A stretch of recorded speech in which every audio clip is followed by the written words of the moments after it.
Okay, we're back. I'm sorry that we didn't get much done in the last few weeks. I'm going to try and do a little catch up. Today, we're going to read another Gosho from Volume 1 that we haven't covered yet. And then there are several that precede this that I'll probably try to get to in the second video. But for right now, we're going to go to page 473. And it's the teaching, practice, and proof. Okay, this is a great Gosho. It covers a lot of very important points that are almost like statements, and I was very fortunate that the things that this Gosho reveals, or there are many things in all the Goshos that are repetitive, but this specific Gosho talks about the fact that we don't have a relationship with Shakyamuni Buddha. And I've already had this conversation with a few of the people that we know watch our channel. And that's the most important thing for everybody to understand. It's the latter day of the law. The Buddha of the latter day of the law is Nichiren. It's not Shakyamuni.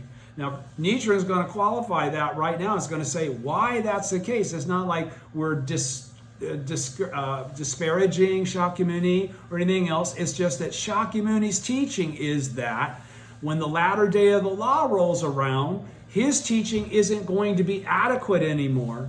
And the Great Pure Law will emerge just as it was already predicted in the Great Collection Sutra.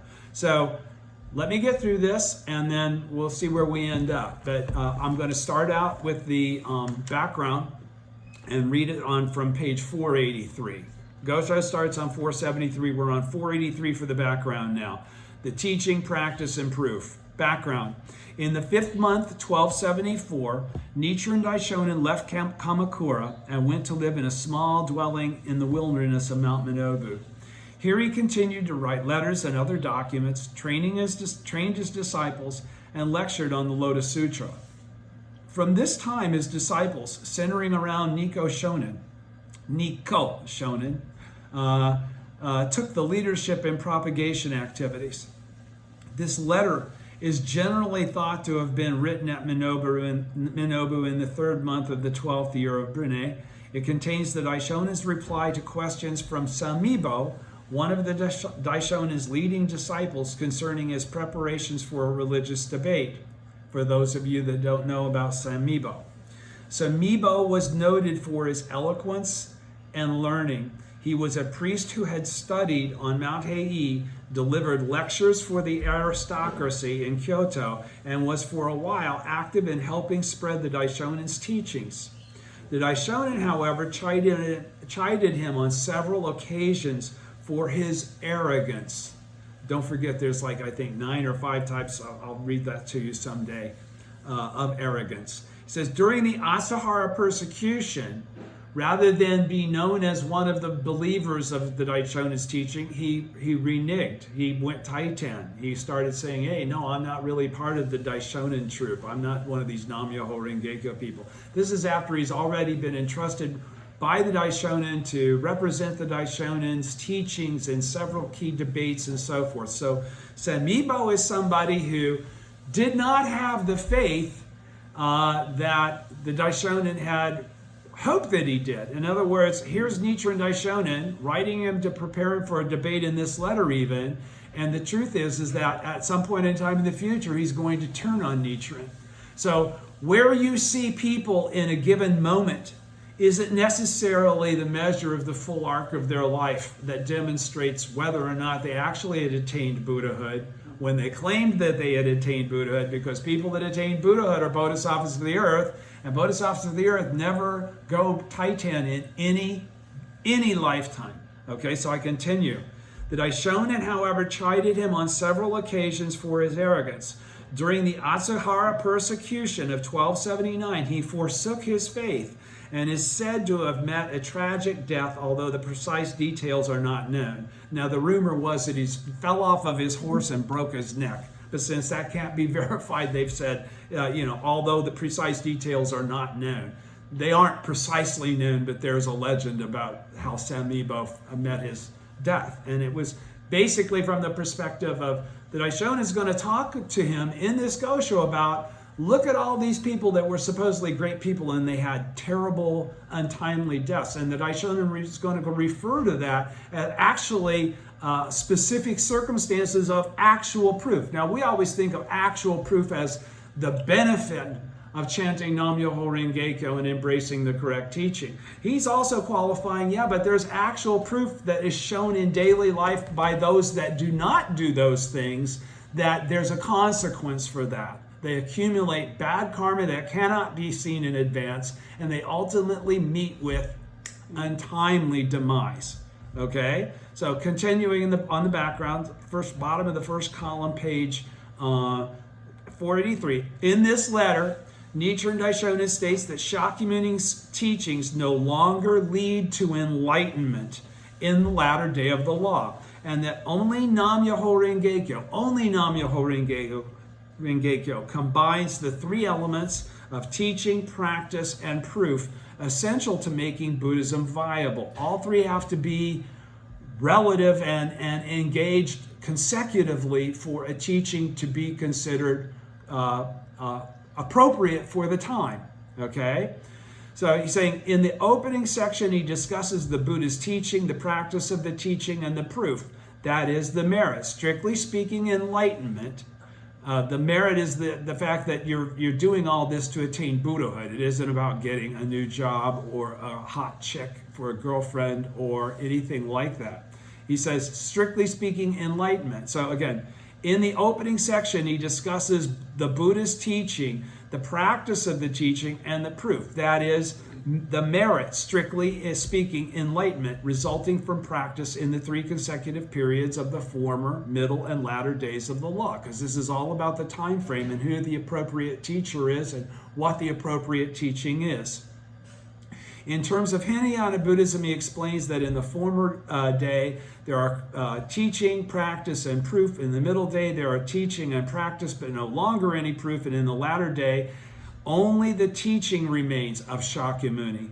And therefore, there is neither practice nor proof. That's why he's saying the Buddhism of sowing is now the appropriate Buddhism to be practiced in the latter day. And he qualifies all this from the doctrine of Shakyamuni himself. The Daishonin goes on to say that those who attained Buddhahood during Shakyamuni's lifetime and in the former and middle days of the law were able to do so because they had already received the seeds of Buddhahood from Shakyamuni in the past and nurtured it over many lifetimes until their capacity for enlightenment had all but matured. For this reason, they were able to gain conspicuous benefit through Shakyamuni's teachings. That is, they attained enlightenment immediately. In the latter day, however, people received the seeds of Buddhahood for the first time. Because the seeds required a certain period of time to mature, the enlightenment of these people takes a while to become apparent and is therefore called inconspicuous benefit. So all of you that are on this path and you're chanting and you're aspiring towards things and you're wondering, will it really happen? Yes, it all really will. And the truth is that all of your dreams don't occur all at one time. Okay? You have to validate that you're worthy of that kind of fortune by virtue of your actions over the arc of your life. Because again, don't forget, you're supposed to be making advance to the last moment of your life. Okay? So continuing on page 484, finishing the background. Next, asserting the supremacy of the Lotus Sutra, the Daishonin points out the doctrinal errors of the true word Nimbutsu and other schools and urges Samibo to refute their misconceptions fearlessly. Lastly, he stresses the benefit of Myoho Renge-kyo, the core of the essential teaching of the Lotus Sutra, and predicts that that teaching will spread widely without fail. I want to go back for just a second and go back to 483 though. Always keep this in mind when he talks about Shakyamuni and his disciples and how they manifest in the former and the middle day. And we already know Shakyamuni's gone in the former day. He's gone in the middle day. Okay, he's not alive anymore. Okay, so if they're his disciples, how's this work? Okay, so understand that in the Lotus Sutra, in the in the Emerging from Earth chapter of the 15th chapter, when the bodhisattvas, who are the latter day of the law Buddhas, okay, make their advent and to attend the ceremony, it's ultimately the ceremony in the air being spoken by Shakyamuni Buddha, where he reveals, that it's been numberless major world system dust particle kalpas since I attained Buddhahood. I didn't just do it under the Bodhi tree in this lifetime. When those disciples of his, that he calls the bodhisattvas of the earth, emerge from the earth, they all have a crew, all right? And so that's the same. You're one of those bodhisattvas that are mentioned, just like me. I'm one of those bodhisattvas mentioned in this chapter 15, okay? We all already have our own crew. Now it says that the crew can be as small as one, or it could even be just you by yourself. But do understand, everybody that's going to ultimately manifest Buddhahood already has people that they've been tutelaging along the millennia to bring them to this point, okay? For us, all of our disciples are true Buddhists, all right? We attain Buddhahood. So when I say disciples, I'm talking about there are people that are going to owe you the fact that they chant Nam-myoho Renge-kyo because you led them to the teaching. It was their mind that opened up and allowed them to attain Buddhahood, but you are the one that led them to that teaching. That's what made you a bodhisattva when you are really a Buddha. Okay, so let me go back to page 473 and start this. Just remember that about yourself. Always realize that when we read this, we're reading it to perceive it as us. It's not a historical lesson. It's how to be a Buddha in your present form, how to perceive the truth of the teachings in the latter day, how to understand your relationship to Nichiren Daishonin. If you just read this for the surface meaning, for the surface information, you'll never get the benefit that these writings were actually left to bestow upon you. Okay? So going on to 473 in the teaching, practice, and proof. During the 2,000 years of the former and middle days of the law, those who embraced Hinayana or provisional Mahayana Buddhism as the basis of their faith and practiced these teachings in earnest could generally obtain the benefit of enlightenment. They could utilize Shakyamuni's teachings to actually attain Anuttara Samyak Sambodhi. However, they benefited, although it would be a theoretical Ichinen Sansen. However, though they believed that this benefit had come directly from the sutras on which they had chosen to rely, in light of the Lotus Sutra, no benefit ever originated from any such provisional teachings. So do you understand that? What he's basically saying is, those individuals of the former and the middle day didn't have the fortune to be bodhisattvas of the earth. So the teaching they inherited from Shakyamuni, while valid for periods of those, it's a lesser teaching than the teaching of Nam-myoho Renge-kyo, which is what the Lotus Sutra says all the Buddhas throughout the 10 directions, through all the existences of past, present, and future, okay, all derive their Buddhahood from Nam-myoho Renge-kyo. So this basically is qualifying that for that to be the case, Nam-myoho Renge-kyo has to precede the time that Nichiren makes his advent to make it available to the people of the 5th 500-year period and beyond on earth. Do you understand? And when we read the Lotus Sutra, you'll be able to see. The Lotus Sutra is preached way before Shakyamuni. His dad preached it. Great Universal Wisdom Excellent talks about how he preached the Lotus Sutra. On and on and on. You've got to understand the original state of Nam-myoho Renge-kyo is the original teacher, is the original Buddha. Okay, so the reason they were able to attain enlightenment, he's saying, even though they were reading provisional teachings that preceded the 5th 500-year period, is that all these people had already established a bond with the Lotus Sutra during the lifetime of the Buddha, though the results they gained varied according to whether or not their receptivity had fully matured. Those whose capacity to understand the Lotus Sutra was fully mature, attained enlightenment during the lifetime of the Buddha, while those whose capacity was inferior and immature and could not attain in Buddha enlightenment at that time, but they reappeared in the former and the middle day, in the former day of the law, and by embracing provisional Mahayana teachings such as the Vimalakirti, Brahma excellence, thought, meditation, benevolent kings, and wisdom sutras, they gained the same proof of enlightenment as that obtained by those of higher capacity during the Buddha's lifetime, which is still theoretical Ichen and Sanzen. He goes on. Thus, the former day of the law possessed all three: teachings, practice, and proof. Whereas in the middle day of the law, now we're getting into the Tentai period, right? Whereas in the middle day of the law, there were teachings and practice, but no longer any proof. Now, in the latter day of the law, only the teaching remains of Shakyamuni. This is what they're talking about. There is neither practice nor proof. There is no longer, here he's making a declarative for all of us to be clear on this issue of how should we perceive Shakyamuni Buddha? We should perceive Shakyamuni Buddha as a Buddha like us, not somebody greater than us. There's nothing greater than the original state. So he says, there is no longer a single person who has formed a relationship with Shakyamuni Buddha. Now, Mr. Matsuoka told me that. I didn't have a Gosho to go read that from. I just said, okay, is that the deal? Okay, that's cool. And I went with it. So I've always known, based on Mr. Matsuoka's teaching me, my relationship is with Nichiren.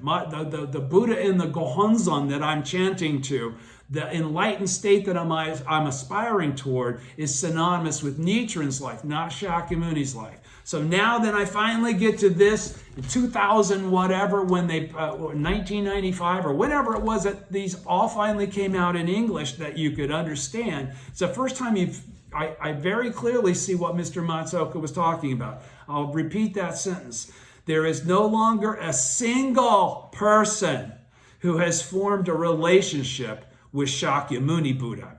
Those who possess the capacity to gain enlightenment through either the provisional or the true Mahayana sutras have long since disappeared. Those disciples of Shakyamuni, those original mainline, Shakyamuni's their mentor. In this impure and evil age, Nam-myoho Renge-kyo of the lifespan chapter, the heart of the essential teaching, should be planted as the seeds of Buddhahood for the first time in the hearts of those who commit the 5 cardinal sins and slander the correct teaching. This is what is indicated in the lifespan chapter, where it states, I will leave this good medicine here. You should take it and not worry that it will not cure you. In the past, in the middle day of the law of the Buddha Awesome Sound King, not a single person knew of the 3 treasures. However, Bodhisattva never disparaging appeared, and to all living beings he declared the teaching of 24 characters that the Buddha Awesome Sound King had expounded. All those who heard this 24 character teaching, and if you go to the back, you'll see what the 24 character teaching is. All of those who heard this 24 character teaching, without a single exception, were later reborn with Bodhisattva never disparaging, and were at last able to obtain the benefit of enlightenment. So his crew was never really separated. They all reunited and attained Buddhahood together. This is solely because they had already received the seeds of Buddhahood when they first heard the teaching. The seeds is hearing the name and the words of the truth. The same thing occurs in our present era, he says, the latter day. The hearing the name and the words of the truth now is to hear Nam-myoho Renge-kyo for the first time. That's the seed being planted. Bodhisattva never disparaging's age was the middle day of the law of the period when he lived, not the middle day of the law of Shakyamuni's time frame. Bodhisattva never disparaging precedes Shakyamuni's life. The story of Bodhisattva never disparaging precedes Shakyamuni's life. Shakyamuni preaches it as a teaching from the past that he received from the past, okay? Bodhisattva, never disparaging age, was the middle day of the law of that time frame. Every Buddha has their former day, their middle day, and their latter day. The Daishonin will clarify that in this Gosho. Whereas this age is the defiled latter day of the law. He was a practitioner at the initial stage of rejoicing, and I, Nichiren, and an ordinary practitioner at the stage of hearing the name and the words of the truth. So he identifies himself immediately, even though he's the Buddha that has brought forth this teaching of Nam-myoho Renge-kyo and is now qualifying all this stuff according to his take on all of this based on Tentai and Nagarjuna and all those other guys that I always mention, Myolo and Dengyo, okay, all that whole lineage. Even though he's saying he's gotten all that from that, he's not saying, I am the Buddha. He says, I, Nichiren, am an ordinary practitioner at the stage of hearing the name and the words of the truth. He sowed the seeds of Buddhahood with the 24 characters, Bodhisattva never disparaging, while I do so with only the 5 characters of Myoho Renge-kyo. Although the ages are different, the process of attaining Buddhahood is exactly the same. Question. Now, so to do understand, if you read the Lotus Sutra, you'll read what, never disparaging had to go through a process to finally ultimately attain Buddhahood. And everybody that he revealed this 24 character thing where he says, I would never disparage you for you all have the Buddha nature, you all will ultimately attain enlightenment, whatever. That's the basic crux of it. And then, of course, they pelted him for saying such a wonderful thing to him. All right. He says, although the ages are different, the process of attaining Buddhahood is exactly the same. And the Daishonin's life would qualify that on that same basis. He doesn't say that he was born as the son of the 16th, of the 16th son of great universal wisdom, excellence Buddha, like Shakyamuni did. He's an ordinary, like you and me, an ordinary practitioner at the stage of hearing the name and the words of the truth. He's describing each one of us as he talks about himself. Those other Buddhas sowed seeds of Buddhahood with the 24 characters, while I do so, me Tom too, only with the 5 characters Myoho Renge-kyo. If you think you're not planting seeds of Buddhahood when you tell other people about Nam-myoho Renge-kyo, you're missing the point. You are the Buddha already as you are in this moment. Although the ages are different, the process of attaining Buddhahood is exactly the same. It comes from revealing the truth to others. It comes from gaining fortune by going through what's necessary to reveal that truth. Don't forget the abuse that Never Disparaging took on behalf of all those slanderers for the sake of imparting upon them the name and the words of the truth, which is that 24-character Lotus Sutra, as they refer to it now. Okay, going on to the middle of page 474. I'm not confusing you, am I? Okay. Question now. Now we're going to go into some question and answer. This is for Semibo, though. He's encouraging Semibo to prep him out for a debate. You have mentioned above that the teaching practice, this is a question, a general question. Anybody could be asking it. Question, you have mentioned above that the teaching, practice, and proof are not all present in each of the 3 periods of the former, middle, and latter days of the law. If so, how do you explain the great teacher Myolo's statement, the beginning of the latter day of the law will not be without inconspicuous benefit, for it is the time when the great teaching will be propagated. So again, this is from one of